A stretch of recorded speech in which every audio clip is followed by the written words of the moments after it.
Kim Kardashian West says that her new line of underwear will no longer be called kimono.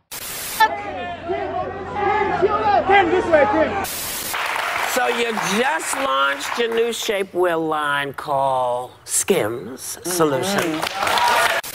On n'a plus besoin de vous présenter Kim Kardashian et on n'a plus besoin non plus de vous présenter sa marque Skims. Quelques chiffres seulement nous permettent de nous rendre compte du raz-de-marée qu'a été cette marque depuis sa création. Skims a été créé en 2019, soit il y a à peine 5 ans. Et en 2023, la marque était valorisée à 4 milliards de dollars, rien que ça. Et quand on compare un petit peu avec d'autres marques qui sont plus établies, on se rend compte que Dolce & Gabbana, par exemple, créée en 1985, est valorisée en 2023 à 3,2 milliards de dollars. Louboutin, marque créée en 1991, est aujourd'hui valorisée à 2,9 milliards de dollars. Et Fendi, une marque qui a été créée en 1925, est valorisée à 2 milliards de dollars.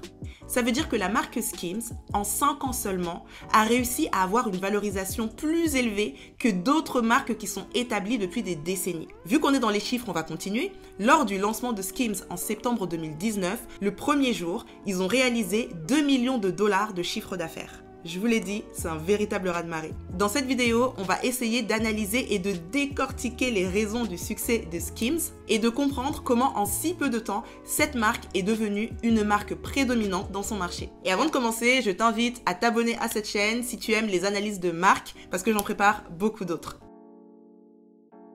Skims a été créé par 3 personnages précis et qui ont chacun leur importance dans le succès de la marque. D'un côté, on a le couple Grede.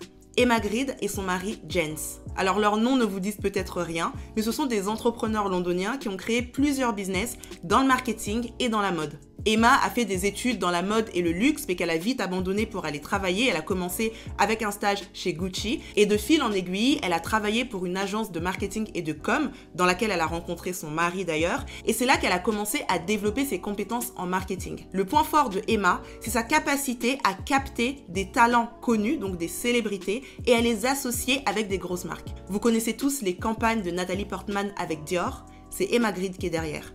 Beyoncé avec H&M, c'est encore Emma Grede.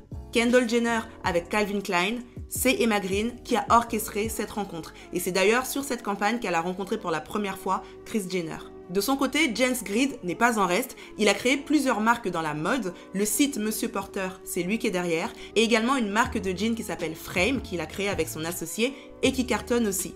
Donc là, on a déjà des ingrédients qui vont être très importants pour la suite de notre histoire. On a des génies du marketing, des personnes qui maîtrisent le e-commerce, qui maîtrisent la mode, qui maîtrisent les codes, qui savent comment associer des célébrités avec des marques pour en faire des campagnes bankable. Et Emma racontera plus tard qu'à force de faire ce type de collaboration pour les marques et de voir les retombées financières derrière, à un moment donné, elle s'est dit pourquoi je le ferais pas pour ma propre marque. Et c'est comme ça qu'elle a créé en 2016 Good American avec Khloé Kardashian. C'est elle qui est arrivée avec le concept, elle en a parlé à Kris Jenner et c'est comme ça que l'association s'est faite. Sur Skims, ils ont des rôles bien précis. Jens est le CEO de la marque et Emma est la CPO. Donc CPO, c'est Chief Product Officer.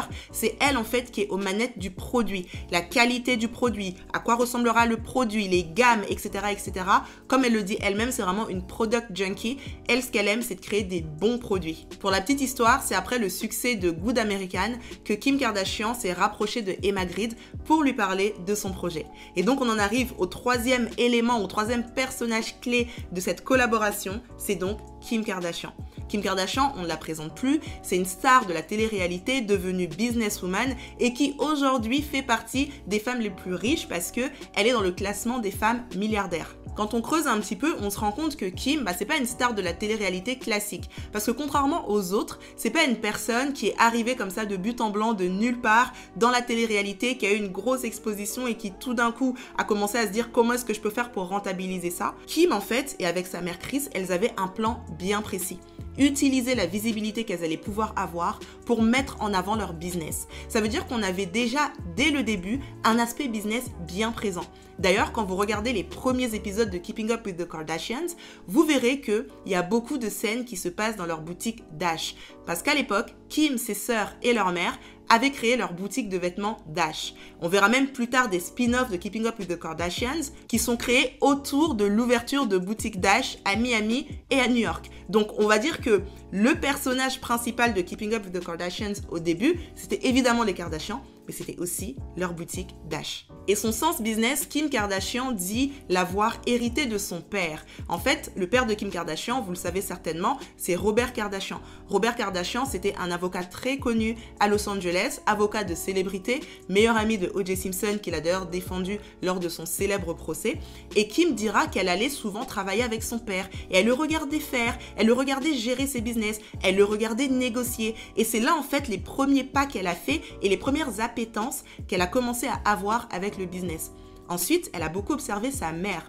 Kris Jenner, qui était mère au foyer quand elle était mariée à Robert Kardashian, quand elle a divorcé et qu'elle s'est mariée avec un ancien champion olympique à la retraite et que les finances ont commencé un petit peu à être challengées, elle a revêtu une casquette de businesswoman parce qu'il fallait faire l'argent tout simplement. Et elle a commencé en manageant son mari, Bruce Jenner. Et là, Kim racontera qu'elle a vu sa mère hustle.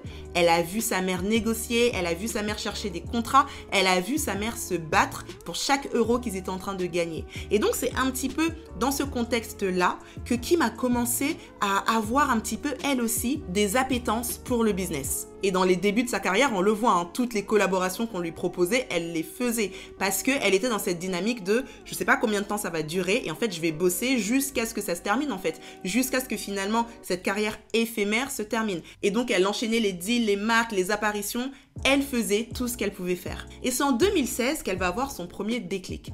En 2016, sa petite sœur, Kylie, va lancer sa marque Kylie Cosmetics. Et le succès énorme que va avoir cette marque, finalement, va être comme un déclic pour Kim Kardashian qui va se dire, mais en fait, c'est vrai qu'on travaille avec les autres marques et tout, mais on peut aussi créer nos propres marques. On peut finalement utiliser cette influence qu'on a sur les réseaux sociaux et à la télévision, créer des produits qui nous appartiennent à 100% et les promouvoir. C'est déjà ce qu'on fait pour les autres marques. Pourquoi on ne le ferait pas pour nous-mêmes? 2016, ça a aussi été l'année du lancement de Good American avec Khloé Kardashian. Et pareil, succès fulgurant. En une journée, c'est 1 million de chiffre d'affaires qui est réalisé. Et l'année d'après, en 2017, Kim va donc lancer sa marque de cosmétiques KKW. La marque marche plutôt bien. Elle a d'ailleurs à un moment donné été valorisée à 1 milliard de dollars, ce qui n'est pas rien. Aujourd'hui, la marque n'est plus du tout exploitée, notamment à cause de son nom, KKW, comme Kim Kardashian West. Et depuis qu'elle a divorcé avec Kanye, du coup, il y a eu un rebranding qui a été fait autour de cette marque, qui est revenue d'une manière un peu différente en se focalisant sur le skincare avec sa marque Skin by Kim. Et donc, c'est autour de 2016 que Kim a commencé à avoir l'idée de Skims. Au début, ça a commencé par son propre besoin. En fait, elle se retrouvait à devoir customiser elle-même les shapewear qu'elle avait parce que parfois, ça correspondait pas vraiment à ce qu'elle voulait. Donc, elle se retrouvait à couper certains pour que ça fasse des shorts, à remonter certains pour que ça fasse des gaines. Enfin, elle customisait elle-même ses produits de shapewear et surtout, elle avait du mal à trouver un nude qui corresponde vraiment à sa teinte. Ça a commencé avec simplement trouver de la lingerie shapewear qui correspond à ma teinte et à la teinte de beaucoup de mes amis. On avait le choix entre un nude très clair ou du noir, il n'y avait rien au milieu. Alors ce que je faisais, c'est que j'allais teindre ma lingerie shapewear avec des sacs de thé ou du café dans ma baignoire ou dans mon lavabo. Pour moi, je pense que ça, c'est du bon storytelling à l'américaine parce que je vois très mal Kim Kardashian tremper ses shapewear dans du thé ou du café, mais n'empêche, elle s'est rendue compte qu'il avait un besoin au niveau notamment des teintes de ses produits. Et c'est comme ça qu'à partir de 2016-2017, elle a commencé à se rapprocher de Emma Grede et qu'elles ont commencé à travailler sur ce projet. Emma, vous vous souvenez, je l'ai dit plus tôt, c'est une product junkie. Elle, ce qu'elle adore, c'est les produits et ce qu'elle adore aussi, c'est apporter quelque chose de nouveau. Donc là, ok, on va créer des gaines, des produits près du corps, sculptants, tout ça, mais comment est-ce qu'on peut y apporter une vraie innovation ? Avec Good American, sa marque de jeans en collaboration avec Khloé Kardashian, ce qui était innovant, c'est qu'on avait une très large gamme de tailles. Et donc, c'est la première chose qu'elle va établir avec Skims. On va avoir beaucoup de tailles. Je crois que les produits Skims vont du 32 ou 34 à la taille 60 ou encore au 5XL. L'idée, c'est d'avoir une marque inclusive. Et ça, on va dire que c'est un petit peu la signature de Emma Grede. À chaque fois qu'elle crée des marques, elle essaye d'y apporter un aspect inclusif. Et ensuite, on va aller plus loin avec les teintes, ce qui est aussi l'un des problèmes de Kim. Elle n'arrivait pas à trouver de produits avec sa teinte. Et à l'instar de Rihanna avec Fenty, ce qu'elles vont faire, c'est qu'elles vont lancer des shapewear qui vont s'adapter aux teintes d'un maximum de femmes avec 9 teintes différentes dès le lancement. Et ça va être la plus grosse innovation de la marque. On va en reparler juste après. Le deuxième élément qui va être important, donc au-delà de l'apport de Emma Grede sur le produit, ça va être l'apport de Kim Kardashian. Ok, c'est Kim Kardashian, c'est une célébrité, elle a une grosse communauté, mais vous le savez si vous suivez cette chaîne, être une célébrité ne suffit pas à avoir une marque qui cartonne. Et dans le cas de Kim, ce qui va faire entre autres que ça fonctionne vraiment, c'est que cette marque est véritablement une extension de Kim Kardashian. Quand on regarde les Kardashian, on se rend compte que très souvent, et ça fait vraiment partie de leur génie marketing, elles créent des marques qui sont des extensions d'elles. Elles créent des marques qu'elles incarnent.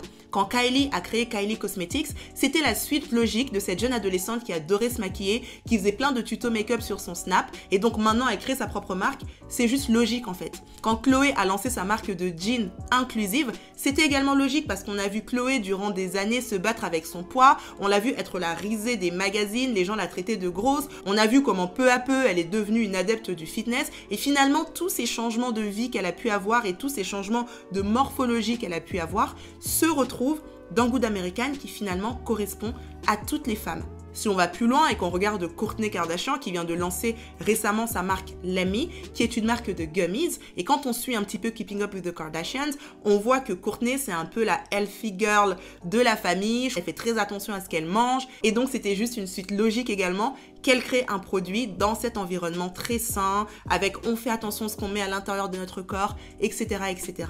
Bah du coup, Kim, qu'est-ce qu'elle peut bien créer comme produit? Forcément, ça va être un produit qui lui correspond. Et quand on regarde le style de Kim Kardashian ces dernières années, bah ça ressemble un peu à ça. Et là, on voit que elle-même, c'est une personne qui va mettre beaucoup de produits nude, de produits près du corps, de produits qui vont venir sculpter sa silhouette.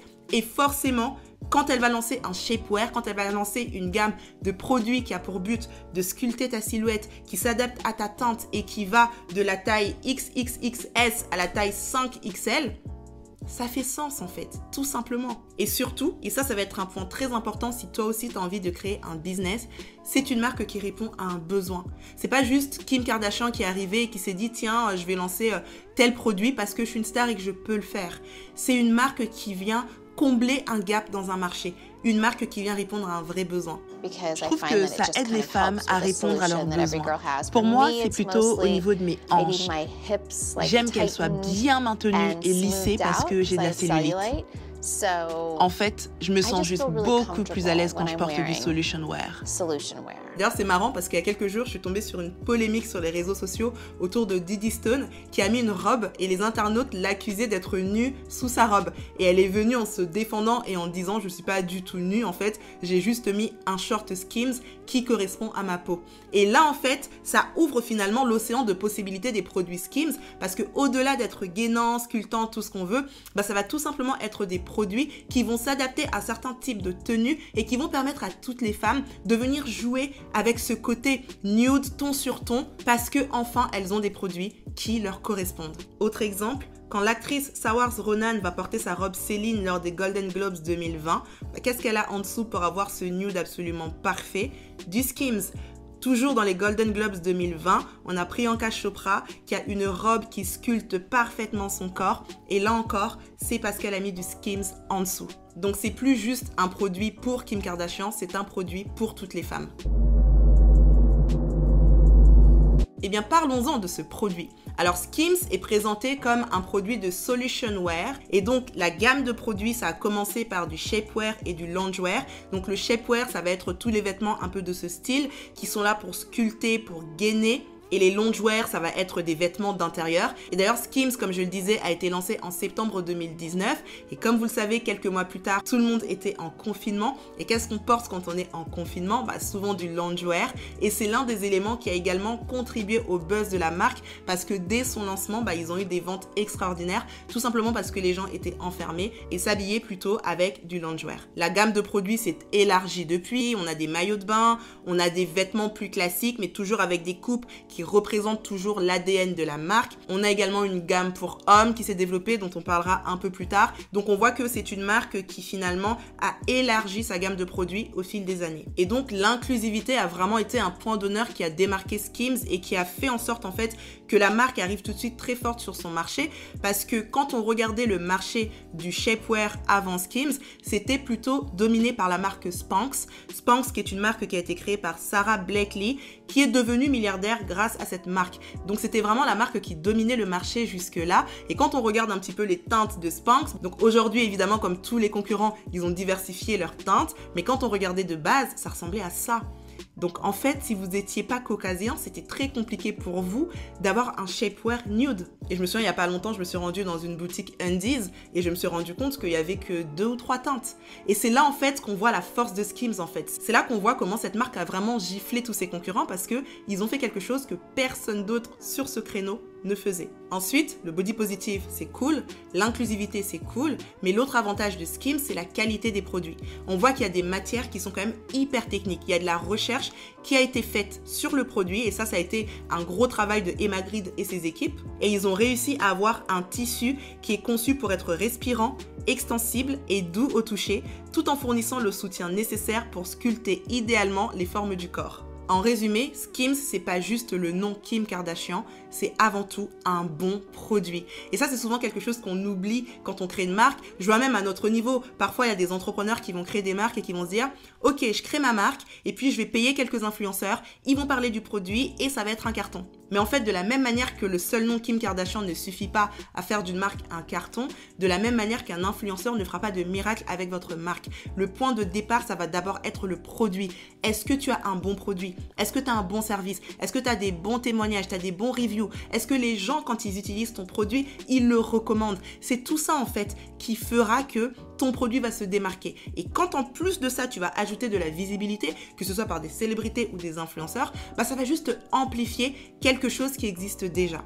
Et là, pour Skims, ils ont vraiment pris le temps de travailler sur un bon produit avant d'y ajouter maintenant leur campagne de communication. D'ailleurs, j'avais lu une fois une femme qui s'était fait tirer dessus, je crois, plusieurs fois, et qui dit avoir été sauvée parce qu'elle avait du Skims en dessous et qui a permis de contenir et de compresser son sang le temps que les secours arrivent.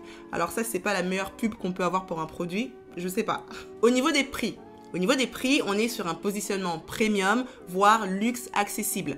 Les produits tournent autour de 80, un peu plus de 100 €, qui sont un peu plus chers que les produits basiques de shapewear, mais qui ne sont pas non plus aussi chers que des produits de luxe. Donc ça reste premium, et on voit que cette stratégie de pricing premium va également se retrouver dans la distribution, parce que les produits Skims sont exclusivement disponibles sur le site de la marque, et également dans des pop-up stores au sein de grands magasins comme Galeries Lafayette à Paris, Harrods à Londres, Selfridges également. Aux États-Unis, ils sont chez Saks sur la 5e avenue, chez Nordstrom, etc., etc. Et enfin, on va arriver sur la partie qui va nous intéresser le plus, à savoir la communication.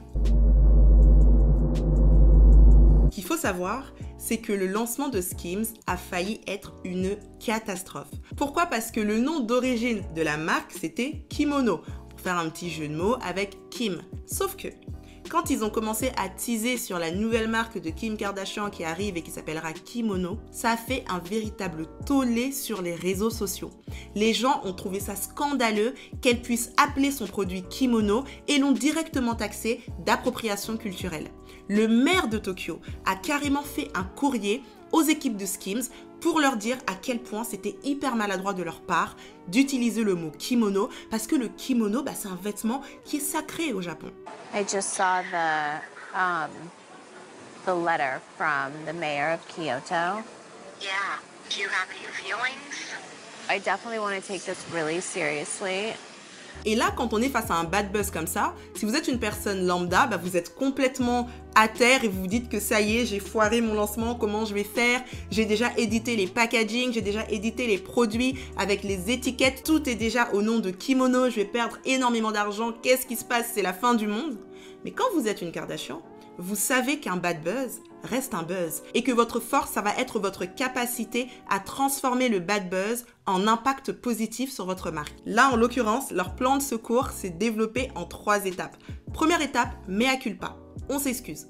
Mes marques et produits sont construits avec l'inclusivité et la diversité comme valeur forte.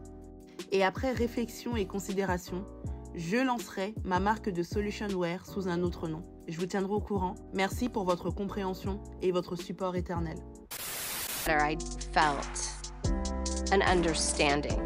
I definitely did not want to disrespect a culture. That's not what the brand is even about. It's about inclusivity, it's about comfort, it's not about making people uncomfortable. Deuxième étape, on va impliquer le consommateur. Maintenant qu'on n'a plus de nom, maintenant que effectivement on va changer de nom, est-ce que vous pouvez nous aider à trouver un bon nom? Elle avait par exemple demandé sur les réseaux sociaux, qu'est-ce que vous pensez du nom Solution Wear? Et ça, c'est une manière finalement d'impliquer les consommateurs dans la création de la marque et de dire, ok, j'ai merdé, en fait j'ai besoin de vous. Dites-moi ce qui serait bien, conseillez-moi. Et ça, évidemment, ça a augmenté le capital sympathie de Kim parce qu'on a vu que she cares about what people say, ça lui fait quelque chose, elle écoute ce qu'on lui dit. C'est pas juste une célébrité en haut de sa tour d'ivoire qui fait ce qu'elle veut et qui s'en fiche. Elle écoute ce qu'on lui dit, elle est prête à perdre de l'argent parce que du coup, ils ont perdu pas mal d'argent quand même en rechangeant tout alors que tout était prêt, mais elle est prête à le faire si c'est ce qui est juste en fait. Like a lot of options to repurpose that inventory. You're going to have a look at like what we can do to work over that. It's basically taking this color and covering it and then reprinting on it. How many garments would that be on? On 1 million garments. So I can save huge % of the stock. Well, that's good. And then everything that's the underwear, the mesh, we'd have to, it's labels, so that's completely fine. The labels can get cut out and we have to replace the kimono strap. Et enfin, l'étape numéro 3 du plan, tout simplement, c'est de profiter de cette extra exposition. Parce que qu'est-ce qui s'est passé quand il y a eu les accusations d'appropriation culturelle? C'est que tous les magazines, tous les médias, tous les blogs, tout le monde parlait de kimono. Du coup, tout le monde savait que Kim Kardashian est en train de lancer une nouvelle marque. Et tous les yeux étaient rivés sur cette marque. Comment elle va faire? Elle va changer de nom. Mais du coup, ça va s'appeler comment? Tous les yeux étaient rivés sur elle et sur la marque. Et ça a été la meilleure surexposition qu'ils auraient pu imaginer. Du coup, quand ils sont arrivés et qu'ils ont lancé la marque, tapis rouge. Tout le monde attendait de voir à quoi va ressembler la marque de Kim qui avait été en bad buzz il y a quelques mois. Et donc finalement, vous l'aurez deviné, le nom final c'est Skims. Pourquoi Skims? C'est tout simplement un jeu de mots avec skin, la peau, et avec Kim. Okay, raise your hand. Raise your hand if you like skim. I was thinking about like push-up, pull-in, techniques, tucked in, layer one, body wear. Jonathan said KKW, and then the W would go into wear. Kim barely, because you can barely see it. Skin, but like skin. Kim. With Kim. Skim. Yeah. And then raise your hand if you like skims. Kim. Okay, more people like skims. I always have loved one-syllable names. I think they're really powerful and I'm extremely visual, so symmetrically it looks really cool. Ensuite, on ne fait pas les choses au hasard quand on a une marque qui a pour fondateur 3 spécialistes du marketing. Les premières campagnes de Skims ont été shootées par Vanessa Beecroft, qui est une artiste, et c'est elle qui a apporté cette image conceptuelle autour de la marque. Elle a d'ailleurs réalisé plusieurs shootings pendant des années pour Skims. Ça a contribué à apporter quelque chose également à la marque parce que c'est une marque qui est arrivée avec un concept nouveau. C'était pas juste les shootings de lingerie classiques et basiques qu'on voit chez les autres marques. Là, il y a vraiment un concept. On va venir jouer sur les corps, sur les formes. On a presque l'impression, et c'est d'ailleurs le cas, que c'est quelque chose d'artistique. Et c'est vraiment ce que les équipes voulaient insuffler à la marque et c'est pour ça qu'ils ont fait appel à une artiste pour les campagnes. Ensuite, point très important de la communication de Skims, ça va être les réseaux sociaux. Et quand on sait que la cofondatrice a plus de 400 millions d'abonnés sur ses réseaux sociaux, on sait qu'elle a une audience qui va être réceptive à ses produits. Aujourd'hui encore, quand on regarde l'Instagram de Kim, on voit qu'elle parle très souvent de Skims. C'est vraiment une marque qui l'anime, c'est une marque qu'elle aime, c'est une marque qu'elle consomme et c'est une marque qu'elle prend plaisir à partager. Toujours sur les réseaux sociaux, Skims est une marque qui, dès le début, a inclus le marketing d'influence dans sa stratégie. Il y a énormément d'influenceurs qui portent des produits. Ils ont d'ailleurs un programme d'influenceurs qu'on peut retrouver directement sur leur site et vous n'avez qu'à aller sur TikTok ou sur Instagram pour voir tous les micro, nano, méga influenceurs qui parlent de la marque. Et quand on parle d'influence, on ne va pas seulement s'arrêter aux influenceurs, on va évidemment aller également vers les célébrités. Et comme dans l'équipe, on a la spécialiste Emma Grede, finalement, on se rend compte que Skims va aller chercher des célébrités de tous les horizons. Parfois pour toucher un public plus jeune, comme ici avec Ice Spice. Parfois pour aller toucher un public plus mature, comme ici lors de cette campagne quand ils ont repris les Victoria's Angels les plus célèbres, à savoir Tyra Banks, Heidi Klum et Alessandra Ambrosio. Et la liste des célébrités avec lesquelles Skims a collaboré, finalement, elle est sans fin. Entre Megan Fox, Kate Moss, Cardi B, pour ne citer que. Et qui dit collaboration, dit collaboration avec d'autres marques. Pourquoi s'arrêter là où les autres se sont arrêtés? Pourquoi est-ce qu'on n'irait pas plus loin? Et donc on a vu ces dernières années la marque Skims collaborer avec d'autres marques, comme ici avec Fendi, ou encore plus récemment avec la collection capsule qu'ils ont fait avec Swarovski. Donc là c'est vraiment deux univers qui vont se mêler, deux univers finalement qui vont venir créer quelque chose de commun. On reste sur des marques de luxe ou des marques très premium, donc ça ne dénote pas avec la stratégie de base de Skims et ça permet tout simplement d'en faire une marque vivante. C'est pas une marque qui est juste là et puis il se passe plus rien, on sort à peine de nouvelles collections. C'est une marque qui va faire parler d'elle à travers ses collaborations, à travers ses collections, à travers ses fondateurs, etc., etc. Et en parlant de collections, donc on a des pièces basiques et classiques qui sont tout le temps disponibles sur Skims et on a également énormément de collections capsules. Pour les collections capsules, là la stratégie qui va être adoptée, ça va tout simplement être de proposer des produits en édition limitée. En clair, faut les acheter maintenant, sinon il n'y en aura plus. Et ça, c'est une clé marketing basique pour booster un petit peu les ventes et apporter un peu de la nouveauté sur une marque. Et à chaque fois, on a une nouvelle thématique, on a de nouveaux types de produits, Kim Kardashian les met en avant, et rendez-vous pour la prochaine collection capsule. Et donc, c'est quoi la suite pour Skims? Qu'est-ce qui va arrêter cette marque? Bon, déjà, on a pu le voir, la marque a développé une gamme pour hommes avec des égéries comme Usher, par exemple. Et là, le timing était parfait parce que cette campagne est sortie quelques jours avant que Usher passe au Super Bowl. Usher allant au Super Bowl, forcément, il y a une grosse exposition sur lui et il y a beaucoup de presse pour lui. Et donc, cette collaboration avec Skims, finalement, elle est gagnante-gagnante parce que ça donne de la visibilité à Skims dans une période où Usher est super hype, juste avant qu'il fasse le Super Bowl. Et ça donne également de la visibilité à Usher parce que ça va lui permettre d'aller toucher une certaine cible, une cible principalement féminine et on sait que c'est la grosse partie de sa cible. Donc, ça va lui permettre de rester présent également sur cette cible. Et là, on voit vraiment qu'en termes de marketing, on est sur un alignement parfait sur le timing. Usher n'était pas le premier ambassadeur de Skims homme, on a pu voir des sportifs et là c'est assez intéressant pour la marque d'aller toucher le secteur du sport. On a donc pu voir certains sportifs comme Nick Bosa qui est une star du football américain, on a vu également le basketteur Shai Gilgeous-Alexander et on a vu évidemment le footballeur Neymar porter du Skims. Et la grosse nouveauté, c'est quand Skims a réussi à signer un contrat avec la NBA. Cette collaboration, elle est étonnante parce que oui, on a déjà vu au fil des années des athlètes faire des collaborations avec des marques de sous-vêtements, mais une marque du style de Skims avec son ADN, avec tout ce qu'elle comporte, finalement, c'était pas forcément la collaboration la plus attendue. Et c'est là en fait que, encore une fois, on voit que c'est des fins stratèges qui sont derrière cette marque parce que à chaque fois, on va aller sur des terrains où on ne nous attend pas. À chaque fois qu'on va faire quelque chose et que ce sera acquis et que les autres finalement vont copier, comme par exemple avec les différentes teintes, nous on va aller plus loin, on va aller chercher plus loin, on va essayer de sortir des sentiers battus et finalement d'apporter cette marque de shapewear qui, on va se le dire, était quand même un domaine boring, il se passait pas grand chose dans le domaine des shapewear, là on va en faire une marque fraîche, une marque qui vit et une marque qui est là pour marquer son époque. Alors on a commencé avec des chiffres et on va terminer avec des chiffres. Jens Grede, qui est donc le CEO de la marque, a annoncé un chiffre d'affaires de 750 millions de dollars en 2023 pour Skims. Donc ce serait pas étonnant qu'en 2024, on soit à plus d'1 milliard de dollars de chiffre d'affaires, ce qui est énorme pour une marque qui existe depuis seulement 5 ans. Et quand on lui demande quel est l'avenir de la marque, il répond « Kim et moi envisageons un avenir où dans quelques années, il y aura un magasin Skims n'importe où dans le monde, là où l'on trouve un magasin Apple ou un magasin Nike. » D'ailleurs, la marque est pressentie pour son introduction en bourse au courant de cette année. En 5 ans seulement, Kim Kardashian a disrupté le marché du shapewear et de la lingerie en apportant un produit innovant et en répondant à un vrai besoin. Voilà, c'est tout pour cette vidéo. J'espère que cette analyse t'a plu. Et toi, dis-moi ce que tu penses de Skims. Est-ce que tu as déjà testé les produits? Est-ce que tu trouves que c'est des produits qui sont qualitatifs? Est-ce que tu penses que cette marque a du succès uniquement parce que c'est Kim Kardashian qui est derrière? Ou est-ce que, à ton sens, c'est vraiment une marque innovante qui a apporté quelque chose de nouveau sur le marché? Est-ce que tu crois que c'est une marque qui fonctionne juste parce que c'est le buzz du moment? Ou est-ce que tu penses que c'est une marque qui va durer sur le temps?